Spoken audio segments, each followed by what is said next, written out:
देखिए, सबरी सवर जात की थी। सबरी पूर्व जन्म में एक राजा की पत्नी थी।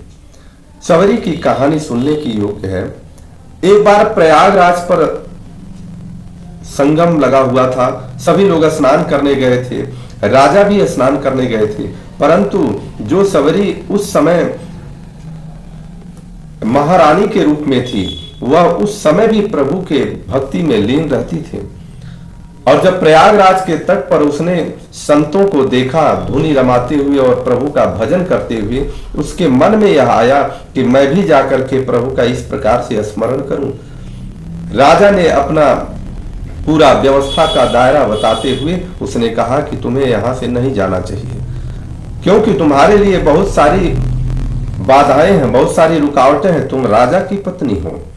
इस पर सबरी को बहुत कष्ट हुआ और वह गंगा जी में स्नान करने गई और गंगा जी से यह विनती करते हुए अपने आप को गंगा जी को समर्पित कर दिया कि हे मैया, अगर मैं राजवधू हूं, महारानी हूं, और महारानी रहने में प्रभु का भजन करने पर इस प्रकार का बाधा उत्पन्न होता है, तो मुझे नीच कुल में जन्म देना, प्रभु की भक्ति जरूर देना। मुझे भले ही अगला जन्म कोई नीच कुल का हो जाए, परंतु प्रभु की भक्ति जरूर हो। इसी के कारण अगला जन्म जो सबरी का हुआ, वह उसमें सबर जाति जो भीलनी थी उस जाति में हुई। और जब वह भीलनी के रूप में अपने कुल खानदान में उत्पन्न हुई और विवाह की जब बात आई, तो विवाह होने के पूर्व ही वह घर से निकल गई प्रभु की भक्ति के लिए, और वहां से आकर मतंग मुनि के आश्रम को पहुंची। मतंग मुनि के आश्रम में रहने वाले सारे जितने भी ऋषि थे, वह बहुत ही विरोध किए, परंतु मतंग मुनि ने उसे आशीर्वाद दिया।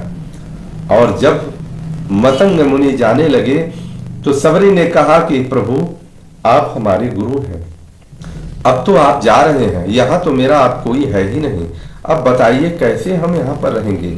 मतंग मुनि ने कहा कि देखो सबरी, मैं तो प्रभु के धाम जा रहा हूं, परंतु तुम्हारी भक्ति इतनी अचल है, तुम्हारी भक्ति इतनी अटल है, तुम्हारी भक्ति इतनी निर्मल है कि जिसके लिए मैं जा रहा हूं वह प्रभु तुम्हें यहीं पर आकर के दर्शन देगा।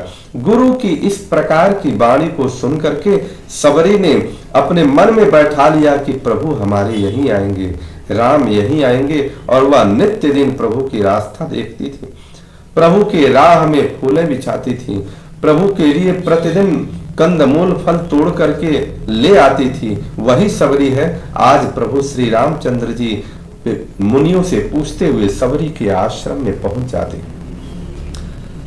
अब सरसी जलोचन बाहु विशाला, जटा मुकुट सिरौर बनमाला, श्याम गौर सुंदर दो भाई, सबरी परी चरण लपटाई।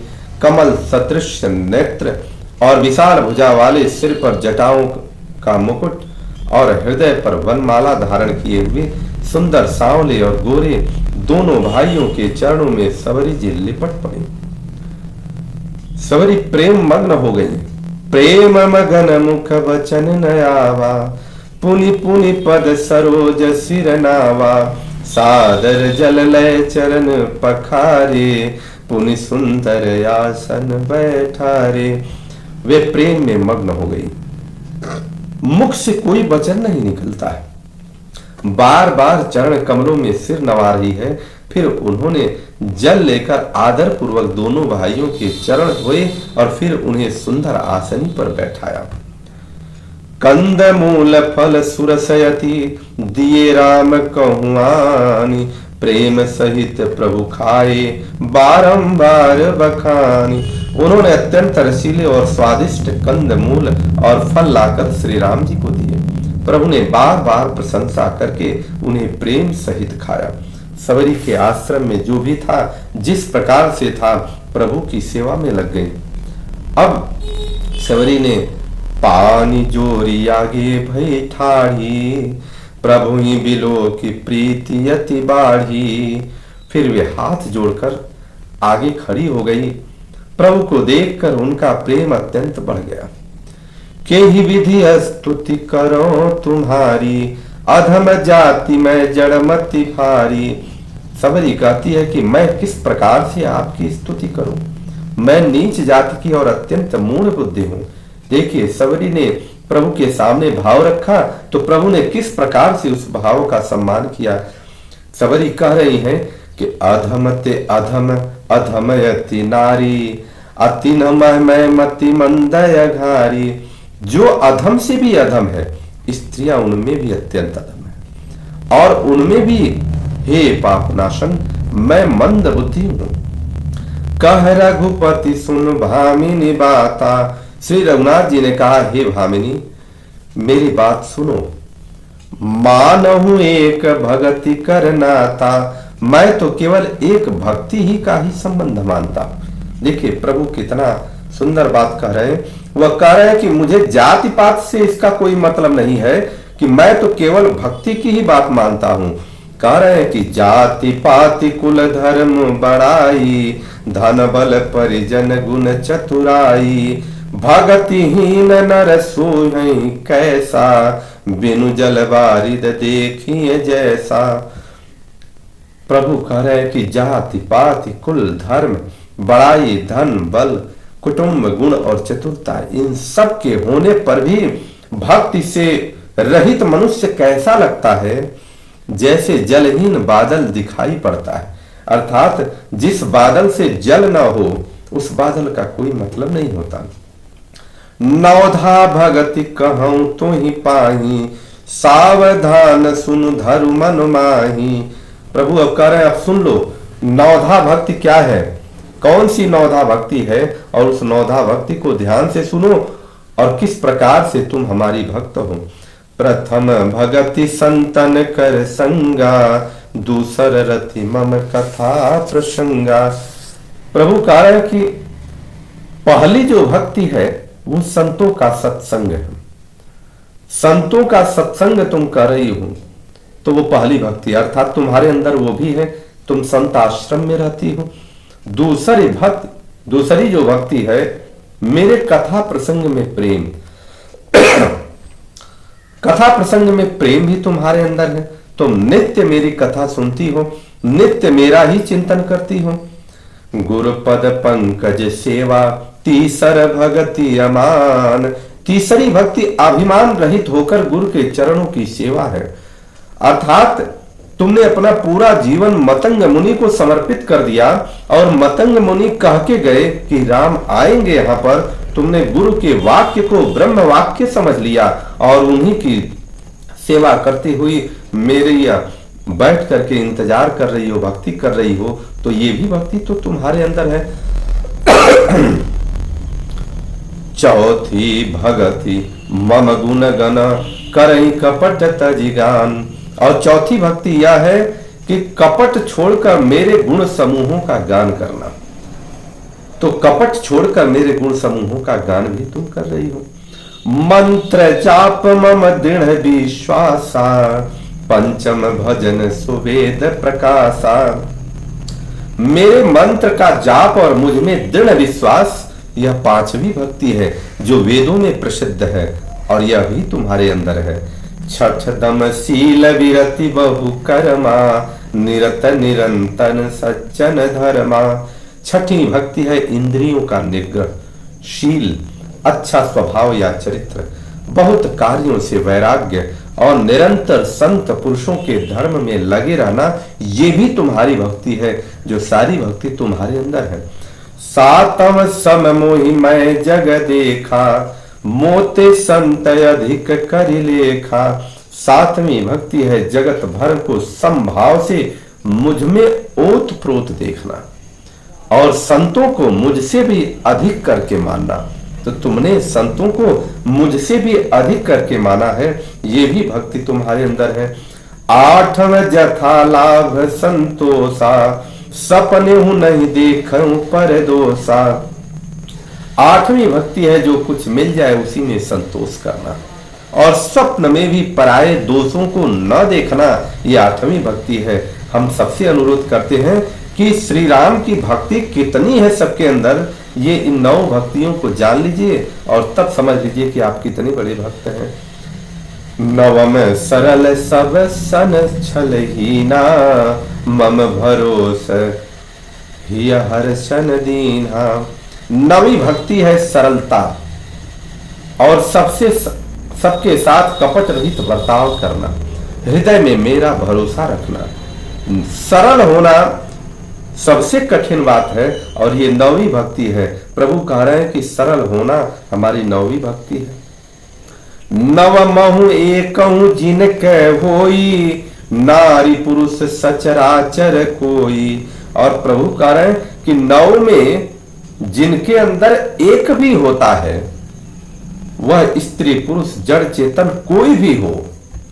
सोई अतिशय प्रिय भामिनी मोरे, सकल प्रकार भगत दृढ़ तोरे। हे भामिनी, मुझे वही अत्यंत प्रिय है। अर्थात प्रभु ने कहा है कि इन 9 भक्तियों में एक भी भक्ति अगर किसी के अंदर है तो वह भी मेरे लिए प्रिय है।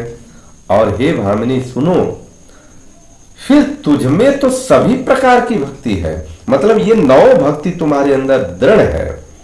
जोगी वृंद दुर्लभ गति जोई, तो कहूं आज सुलभ भई सोई। अतएव जो गति योगियों को भी दुर्लभ है, वही आज तेरे लिए सुलभ हो गई है। जिस गति को पाने के लिए योगी अखंड तपस्या करते हैं और उनके लिए दुर्लभ होता है, आज तुम्हारे लिए सुलभ हो गया है। और कह रहे हैं कि मम दर्शन फल परम अनुपा, जीव पाव निज सहज स्वरूपा। जनक सुता कई सुधि भामिनी, जानहि कहूं करिवर गामिनी। मेरे दर्शन का परम अनुपम फल यह है कि जीव अपने सहज स्वरूप को प्राप्त हो जाता है। सहज स्वरूप जीव का क्या है? जीव का जो सहज स्वरूप है वो ब्रह्म है, ईश्वर है, ईश्वर की शरणागति है। परंतु इस माया के चक्र में फंस करके जीव अपने इस जीवन को नष्ट कर देता है और नष्ट करके मैं और मोर तोर तय माया, इस चक्कर में फंस करके वह अपने जीवन को नष्ट करके ईश्वर से दूर कर लेता है और जन्म जन्म तक दुखों का भागी होता है। प्रभु कह रहे हैं कि अपने मेरे दर्शन से सहज ही उसकी गति मिल जाती है। और हे भामिनी, अब इस प्रकार से तुम्हारी गति अब होने वाली है। प्रभु ने इस पूरे वाकया में, पूरे वक्तव्य में ये बताया कि जो भी व्यक्ति किसी भी जाति का हो, किसी भी धर्म का हो, किसी भी पंथ का हो, हरि का स्मरण करेगा, प्रभु का स्मरण करेगा, उनका भजन करेगा, उसको सदगति मिलनी ही है। जाति धर्म कुल इसका कोई मतलब नहीं रह जाता है। इसलिए प्रभु के शरण में रहिए। अब प्रभु कह रहे हैं, अब हे सबरी बताओ कि अब यदि तुम गजगामिनी जानकी जी की कुछ खबर जानती हो तो बता।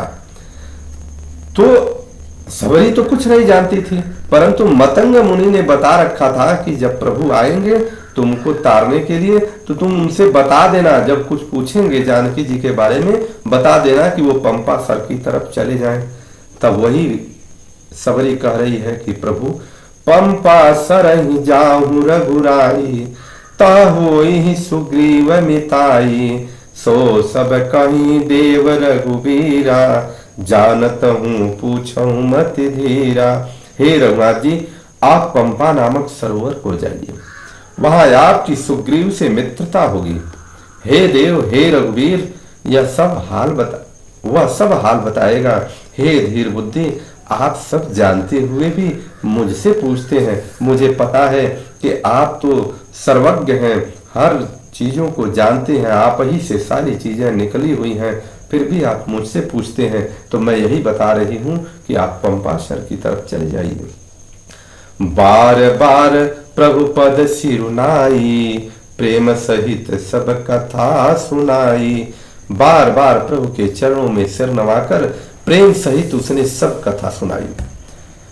कहीं कथा सकल बिलो की हरि, मुख हृदय पद पंकज धरे। तज जोग पावक देह हरि, पद लीन भई जह नहीं फिरे। नर विविध कर्म या धर्म बहु, मत शोक प्रद सब त्यागहूँ, विश्वास करि कह दास तुलसी, राम पद अनुराग हूँ। सब कथा कहकर भगवान के मुख के दर्शन कर हृदय में उनके चरण कमलों को धारण करके सबरी ने योगाग्नि से देह को जलाकर उस दुर्लभ हरिपद में लीन हो गई, जहां से लौटना नहीं होता है। प्रभु सद्गति दे देते हैं। तुलसीदास जी कहते हैं कि अनेकों प्रकार के कर्म, अधर्म और बहुत से मत से ये सब शोकप्रद हैं। हे मनुष्यों, इनका त्याग कर दो और विश्वास करके श्री राम जी के चरणों में प्रेम करो। जाति हीन अघ जन्म मही, मुक्त कीन्ही असनारी, महामंद मन सुख चहसी, ऐसे प्रभु बिसारी। जो नीच जाति की और पापों की जन्मभूमि थी, ऐसी स्त्री को भी जिन्होंने मुक्त कर दिया।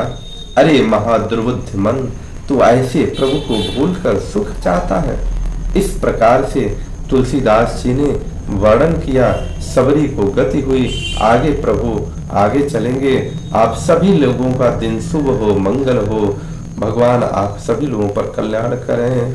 बोलिए माता सबरी की जय, माता जानकी की जय, प्रभु श्री रामचंद्र की जय, लखन भैया की जय, हनुमान जी महाराज की जय, माता पार्वती की जय, भगवान भोलेनाथ की जय। हर हर महादेव।